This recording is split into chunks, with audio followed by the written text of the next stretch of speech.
একদম প্ৰথম বিহু শ্ব' যিদিনা কৰিছোঁ দুলীয়াজানৰ, এইটো মই লাইফত নাপাহৰোঁ এতিয়ালৈকে।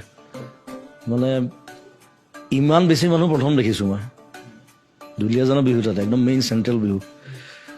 মোৰ নামটো এনাউন্স কৰিছে আৰু তেতিয়া জাষ্ট মায়া ওলাইছে আৰু জাষ্ট নাম কিয় তাৰপিছত মায়া ওলাইছে। ঠিক মানে ডিচাইড কৰিলোঁ যে বিহু কৰিম, চব গ্ৰুপ চব গোটাই আমি গোটেইবোৰ লগ হৈ প্ৰেক্টিচ চেক্টিচ কৰি আৰু তাৰপিছত মোৰ নামটো এনাউন্স কৰিলে। তাৰপিছত কোনোবা এটা বিচৰালে ক'লে যোৱা জুবিন যোৱা যোৱা যোৱা, এনাউন্স কৰিলে নাম। মই একদম সোমাই গৈছোঁ, একদম তলতে কিবা কেবুল এডাল আছিলে, একদম উজুতি খাই ষ্টেজত দুমুৰকৈ পৰিছোঁ, বুজিছা নাই? ছয় ভাবিছোঁ মই মাল খাই পৰিছোঁ, তেতিয়া মই মাল নাখাওঁৱেই। একদম লগালগ উঠিছোঁ আৰু দেখুৱাব লাগিবতো যে মই নাৰ্ভাছ কৰা নাই। মাইকটো লৈছোঁ, গান গোৱা আৰম্ভ কৰিছোঁ। কি হাঁহিছে মানুহে, মানে ক'ৰ পৰা তাঁৰডাল আছিলে উজুতি মাৰি চেণ্ট্ৰেল বিহুত গৈ ধমা